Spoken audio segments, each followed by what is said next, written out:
money out, it's never enough, you never get ahead, you never seem to save, and try online stuff, but you never even finished. These are energy loops that you get stuck in, and if you don't deal with them, then they will remain. I've had some recent successes working with Scott Haug.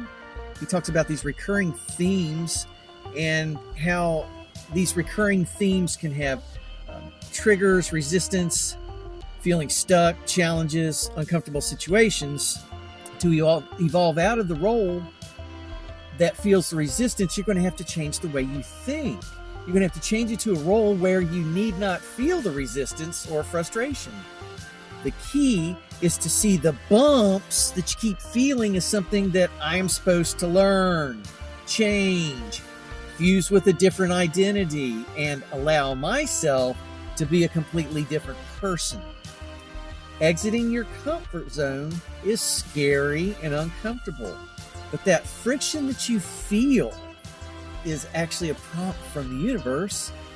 What's going on is this is your soul's evolution, and your soul is prompting you to change into the new person, and then that opens things up. So all these things that we're fighting against, we're resisting, we're arguing, we're pushing against, all of these triggers, we're pushing against the resistance, all of these things are actually showing you where you need to grow and evolve and learn. So can you give yourself permission to seek the blessings of favor as it comes from this? Okay, here's the summary. The causation of our misery is our perspective that triggers, resistance, uncomfort, challenges, feeling stuck are a negative force. When we realign with the universe, we can see these as prompts, that friction, that anger. These are little loving nudges from the universe.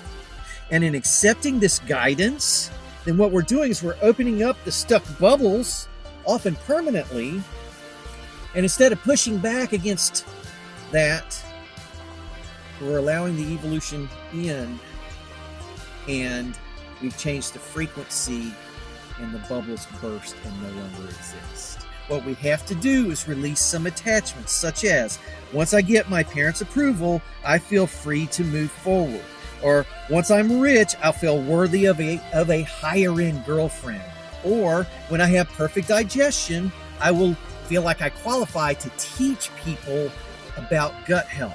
When you attach your state to your mass, to your circumstances, to what's around you, to somebody else, then that controls you.